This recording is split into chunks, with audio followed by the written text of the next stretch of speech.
I'm a monk in the Zen tradition, and I don't believe there is another monk in this particular conference that's from the Zen tradition. Is that correct? That's So correct. it might be a little bit of a different angle of approach, let's say, to the concept of compassion, or the Buddhist teaching on compassion. The chart that you can see here, which I made up some years ago, I don't know how long ago anymore, depicts compassion as balancing. And it comes really from my own experience as a human being, really, and as a monk. And it starts with the Buddha himself, really. The Buddha, as a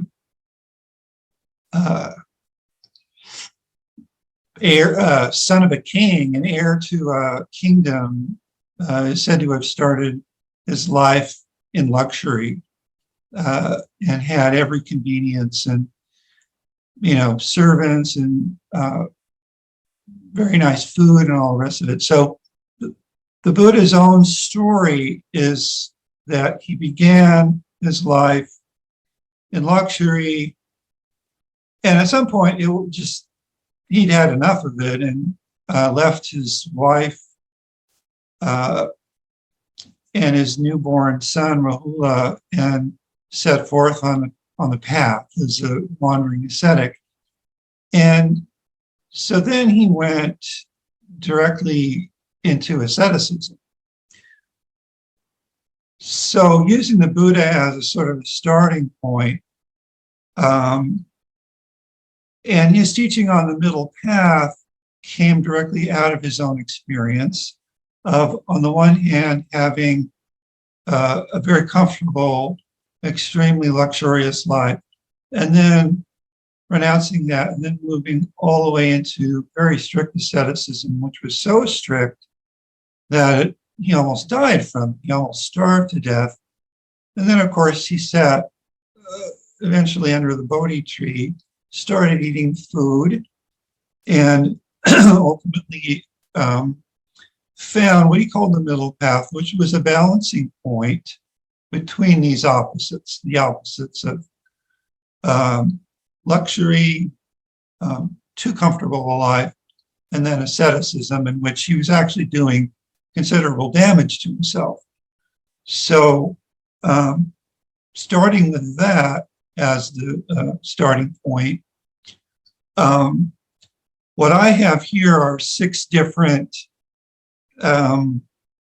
aspects of life, really. And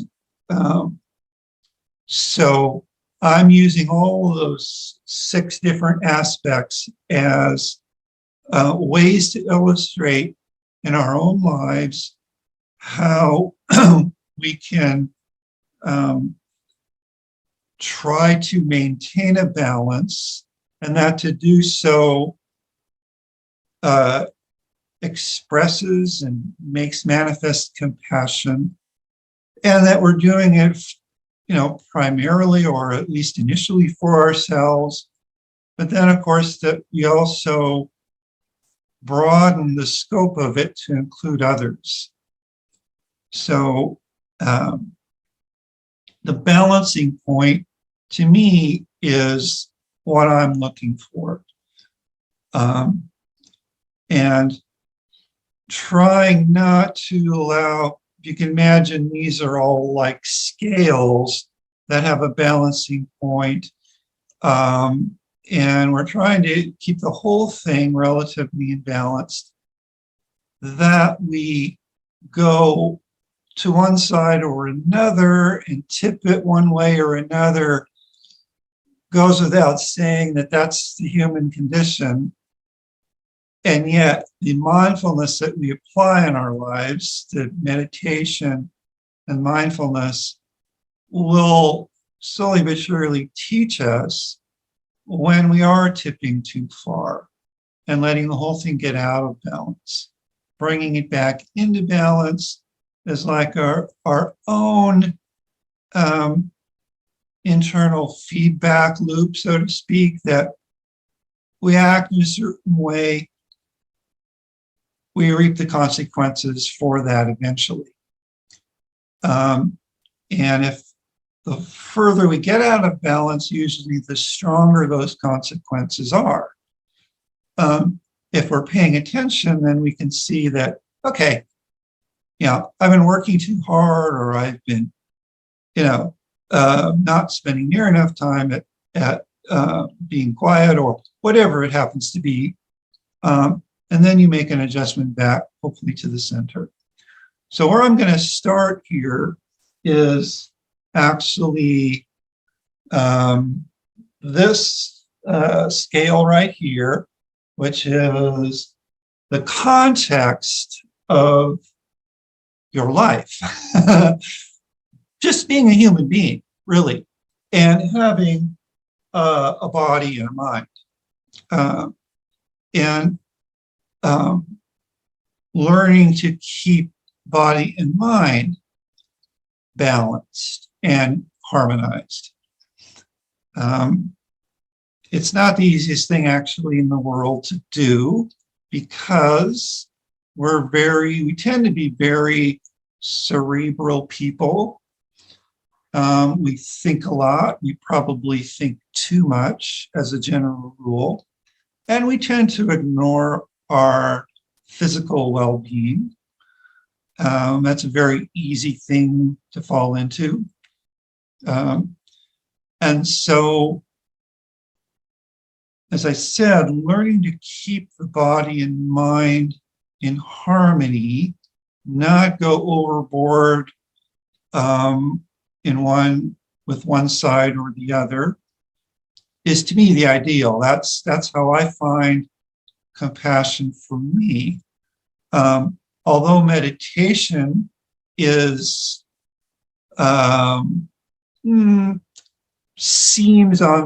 for most kinds of meditation, seems like a primarily mental exercise, or it goes on primarily within the mind.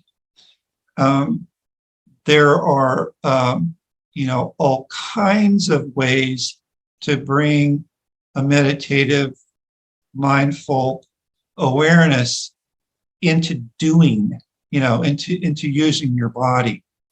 On the simplest level, probably walking meditation,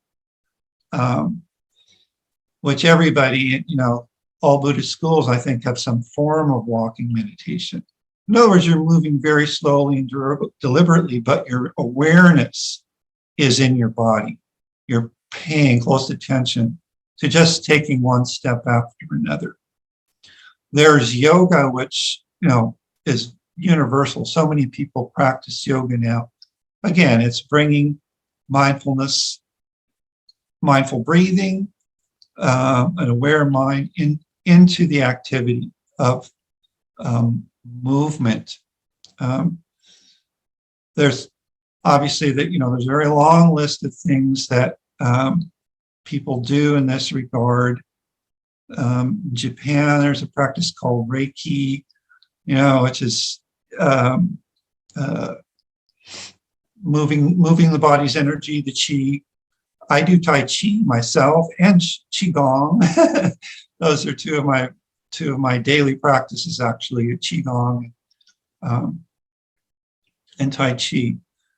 And I find that when I don't do those, if I let those things that are concerned with my body, if I let them slip, then I notice it. I'm not as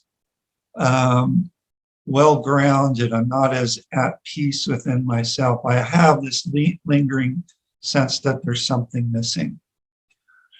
So your whole being, learning to unite your body and mind and see how interconnected they are, to see how interrelated and ultimately inseparable they are. The nervous system, is basically our brain extending out into every part of our body and feeling what's going on in our body. So there isn't actually any strict boundary between body and mind. The more you meditate, the more you turn inwards and look at all these things, the more you realize that that's true. I tend to lose my voice, so I need to drink water. I apologize.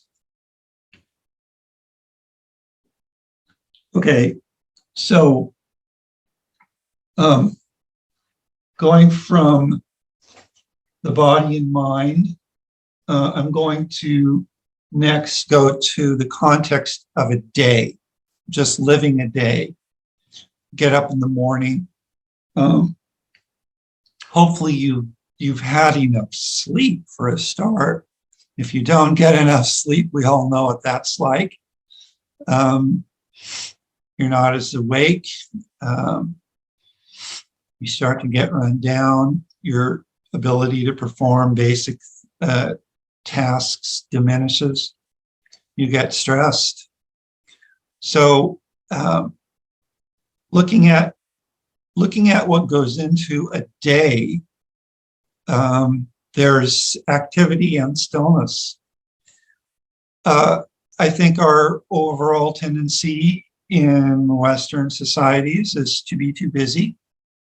We don't generally leave ourselves enough time for stillness. There's so much to do. There's so many distractions. A lot of people overcommit and try to do too many things in the course of a day. And so they're always, looking at their iPhone and checking their mail and trying to call people whilst doing something else, driving, or you're at work and you're trying to multitask and do 3 different things. There are situations which are unavoidable, which require us to do that. But on the whole, what we need to learn to do is find times in the day to be still.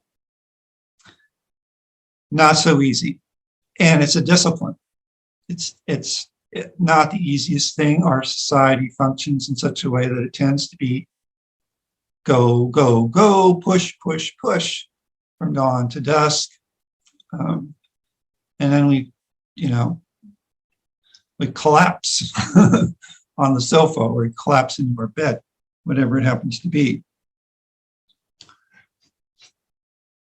So within a course of a day, I think it's vitally important to put aside time. And personally, I practice actual sitting meditation, formal meditation. After all, I'm a Zen monk. But I also take time to just sit in my chair and breathe. I think this is very, very important. And it actually goes back to your body and your mind, where you're taking time to just breathe deeply. Breathe from your abdomen. Take in a lot of air for however long seems like a good idea. It restores something, getting oxygen into the bloodstream. For me, again, in my life, I've tended to overwork. I love to work. I probably qualify as an alcoholic, as a workaholic. And so I tend to push it too hard. And so basically what I've learned over time is, okay, Seikai, time to stop. I go to my chair and I just sit there, not trying to accomplish anything, but just breathing in and out mindfully. So then, let's see. I'm going to go next to this area here, meditation, the context of meditation. The balancing point in meditation for me, and this is basically how I was taught, is that the human mind, if we have enough self-discipline to just stop and watch our own mind, what we tend to do is we have pleasurable thoughts, we have disturbing thoughts, pleasurable sensations, disturbing sensations, all sorts of stuff in between. But what we tend to do is we grasp after what we think is attractive and what we think is happy making. Meanwhile, all kinds of stuff, memories, concerns, all the stuff we're responsible for, all those things tend to just bubble up into our consciousness, and our tendency is to want to push them away. So the art, at least in the Zen tradition, the art of Zazen, is to sit there, pay attention to what's ever presenting itself in the mind, and finding the balance point. The balancing point between, oh, I'm going to go, I'm going to go there. That looks interesting. Let's follow that, let's follow that memory or that anticipation or projection into the future. Or we have, uncomfortable stuff that keeps coming up. And, okay, why is it coming up? The balancing point with unhappy memories, all that kind of thing, is to learn to be with it, not push it away, but be with it. Let it be there. Don't try to solve it right away. Okay? Meditation ideally isn't a think session. It isn't a means of trying to solve all your problems. It's to be with yourself, all your thoughts, all your emotions, exactly as they are in the present moment. Again, Western society, what we tend to do is we try to fix stuff. We try to make it better. Easy enough to take that frame of reference right on into your meditation. I'm going to become enlightened, or I'm going to become, a wise human being, or, however you can set up all sorts of different ideals. But however you do that, you're basically setting yourself up for something that ultimately is going to backfire. And so then the learning process, the learning curve, is to just learn to be with stuff and accept. There's two words to me that are almost synonymous or help to illustrate what compassion is on a practical level. One of them is acceptance, and the other is letting go. Acceptance, I like very much as a descriptive term for being still with the uncomfortable stuff. In other words, we have to learn to just accept it for what it is. Letting go seems to be, to me, an appropriate turn of phrase for what we need to do with what we're attracted to, those juicy places where we want to go. Let go of them. Okay, just do this. Let go. Be still with it. So, and interestingly, and I think it's safe to say that the Buddha himself did this and discovered this through his own practice, is that he learned this point of balance. He learned to sit right there. And if you can do that, then that act of balancing ultimately permeates the rest of your life. It directly influences all of these other spheres of human life. All right? So your whole life, body and mind, what goes on during a day, meditation, let's move on here to your purpose in life. How do you make a living, for instance? Where do you put your time and your energy? Is it all focused on yourself? Or is it all focused on other people? You can err on either side of that particular equation or balancing point. I think people who have a selfless nature, who genuinely are compassionate and want to help other beings. To give a few examples, probably people like medical profession, like nurses and doctors are a good example. Teachers, people who are giving of themselves a lot.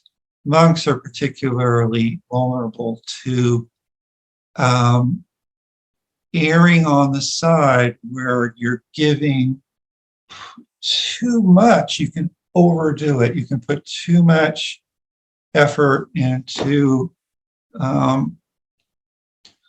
giving to other people, doing stuff for other people. If you do it to the point where it starts to do damage, if you're starting to feel exhausted all the time, if you're starting to feel depleted, and you start thinking, gosh, how can I keep going?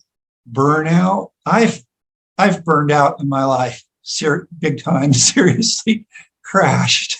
And I had to pick myself up from that place and realize, okay, this didn't work. Now I need to take it slower, in a more deliberate fashion, and learn that taking time for me was very important. I'm not going to become self-indulgent and, spend half my time, I don't know, just playing video games or, doing something really fun. Like I said before, I'm really a workaholic, so that's what I find fun,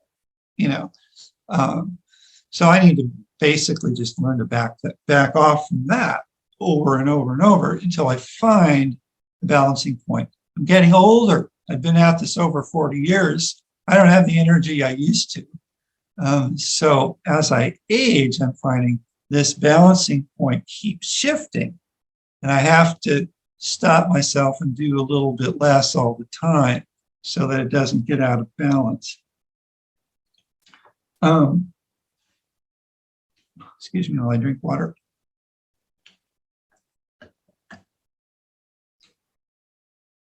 In Mahayana Buddhism, we have the ideal of the Bodhisattva, who, in theory, does not enter into nirvana or attain Buddhahood, or however you want to think about that, but puts that off for the benefit of all other living beings. Strictly speaking, I don't fully understand how that works, but on a purely practical level, being a bodhisattva runs that risk of putting out too much for other beings, becoming depleted, becoming exhausted.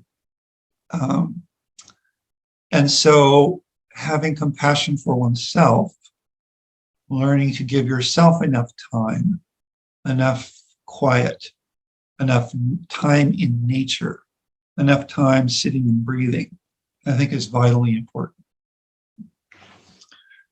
Okay, so we have two more. Down here in this corner, we have the context of emotions, human emotions. A fascinating topic, which, does Buddhism really talk about emotions? Is that the realm of psychology exclusively, or is it implicitly part of Buddhist teaching? I don't really know, but because it's part of human life, I include it. We all have emotions. We all feel things, sometimes very intensely. And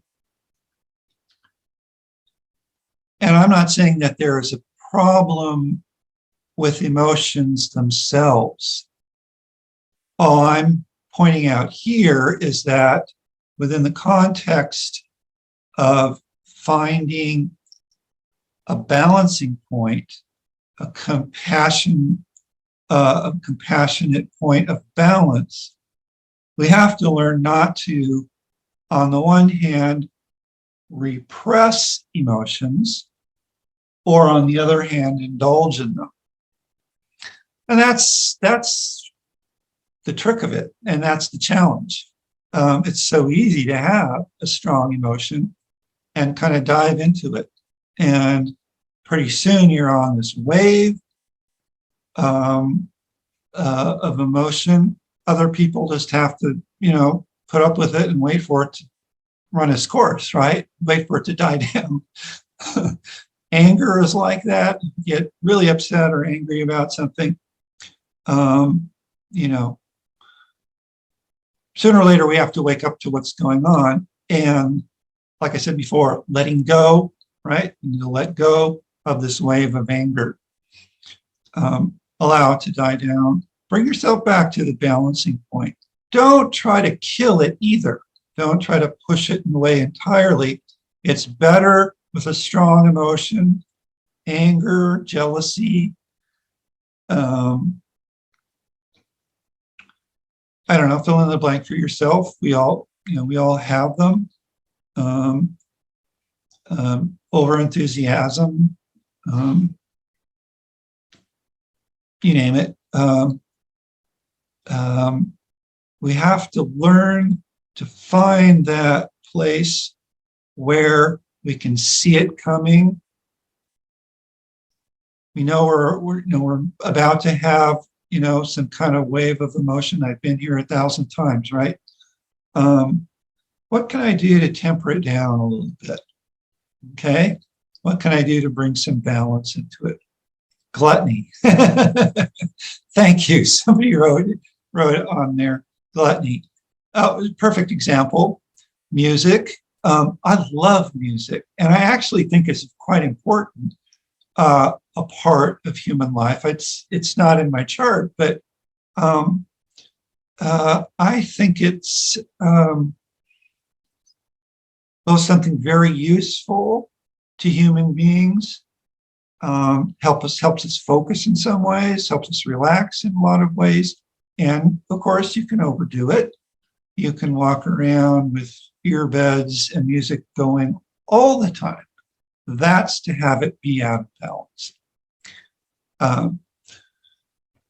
Okay, I do want to allow some time for question and answers. I have this last little area here. And I don't know if you can see this on your screen. The context is ideas and attitudes. In other words, now I want to just talk about thinking itself and how we manage our own thoughts. And again, whether we go too gung-ho into any particular idealism. Idealism is probably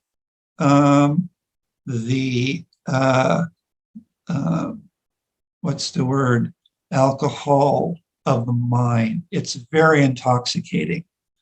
If we get, and for that matter, isn't Buddhism like, the ultimate ideal way to be, or the ideal path in life, or something like that? The problem arises is when you get so involved in something that you start to close your mind off to other possibilities. Okay, so having an open mind, right? Not having too hard and fast opinions about things. It's quite hard to do. And in the world as it is right now, for whatever set of reasons, we've got this particular one way, way out of balance. People have such strong opinions and they're right. I'm right about this. I'm on the, I'm a liberal. I have left-wing views. I'm conservative. I have right-wing views. Okay. And I'm not, again, as with emotions, I'm not saying that one side is right and the other side is wrong. I'm saying that we have to find a balancing point and learn to let go. Learn to accept other points of view. Learn to be gentle with thinking and ideals, etc. I guess you could say the whole political sphere would be represented by this area of ideas and attitudes. And it's supercharged. Right now, in the world, we have a really difficult time finding a balancing point where we really listen to other people, where we take other people's views into consideration, and allow us how they might have a lot of truth to them, or some grain of truth even, without just dismissing it all and saying, you're full of it. Okay, I've talked plenty, and I will open it up to questions, and I'm not sure how this is going to work. So please go right ahead, whoever has something. Wonderful. Thank you so much, Venerable. That was really, really helpful. And that chart is so interesting, and the way that you've laid it out. So thank you for that. I'm going to open the floor to any questions. If you have a question, please pop it into the chat for everyone. Or if it's an anonymous question, please send it to me directly.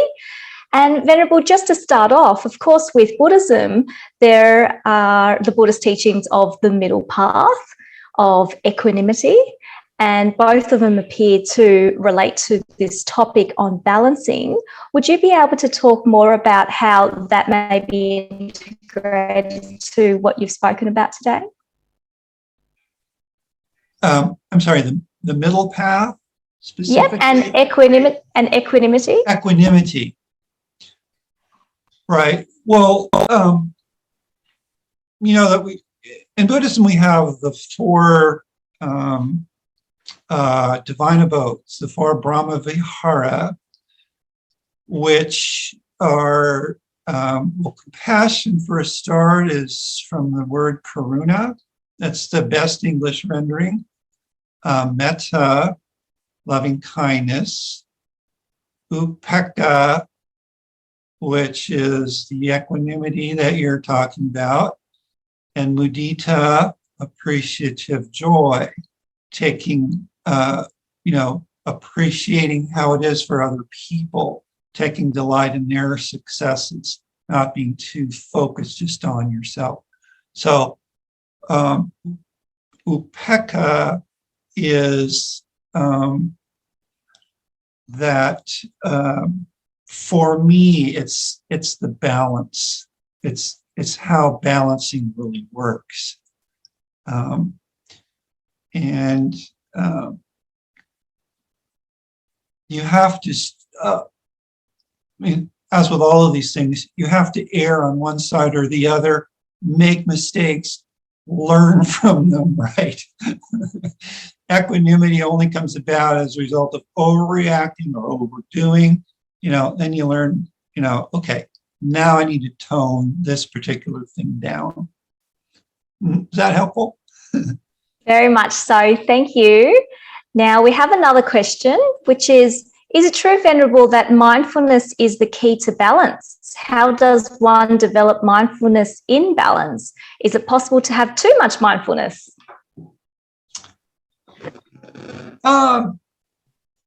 There's what's possible to have is, in a sense, putting too much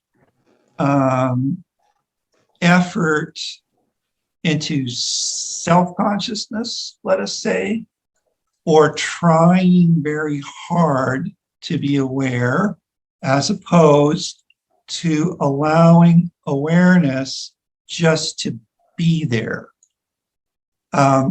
It's hard to explain.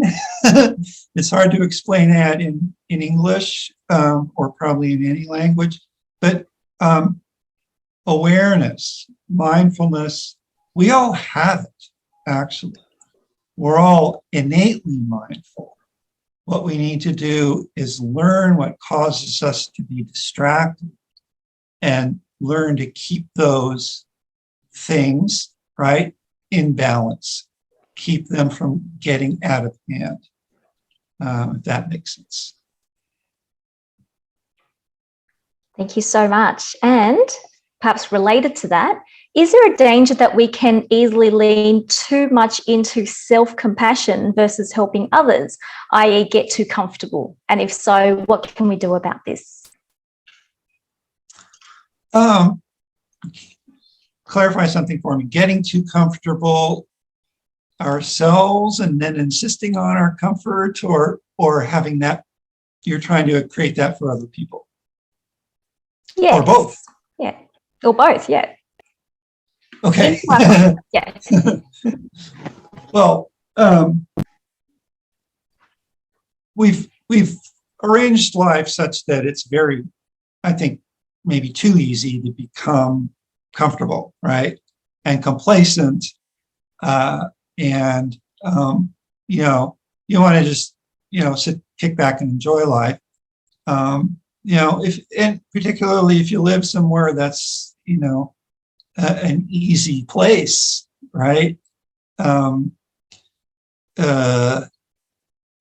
never been to Australia, but I would imagine Sydney, for instance, is quite a comfortable place. You can head down to the ocean, you can go to the opera house. Where I live, Pacific Ocean is within 15 miles, right? So it would be very easy to live a cushy life. Something in you knows, something in you says, wait a minute, you've taken this too far, right? Find a balance, put effort into things that genuinely help other people, things that genuinely help yourself. It's, again, a question of indulgence, emotions. Emotions have a lot to do with this. Repression and indulgence, right? Too much of a good thing. That's indulgence. Saying, oh, I can never, right? I can never have a good time. I'm never going to go out drinking with my friends, or I'm never going to do, whatever it is. You might slip over into repressing all of that side of your life.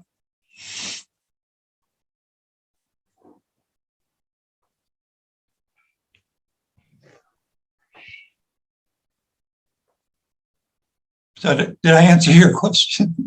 Yes, it did. Thank you. Just wanted to make sure there wasn't anything else. So the next question is, where does Zazen fit into this balancing framework? Zazen really is the practice of balancing. As I was trying to explain, Zazen, Zazen is more, and the Buddha himself said this, there is equanimity, there's the equanimity side of meditation, and there is the insight, the vipassana side of meditation. Zen focuses more on the equanimity side of it. It's not that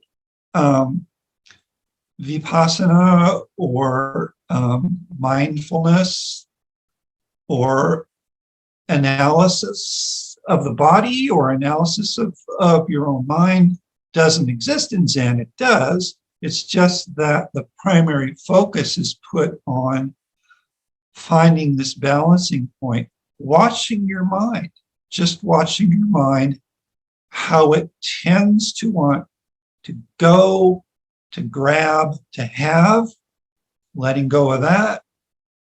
The mind tends to push away.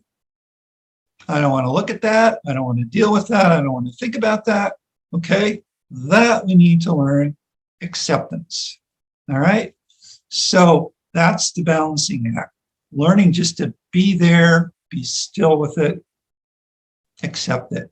That literally bow to it. I do that so often. That's just part of my daily practices. So, okay, this is hard. I'm just going to bow to it and accept it. Excellent, thank you. And possibly time for one final question related to what you were just talking about. How is the Zen way different to the other traditions like the Theravada tradition?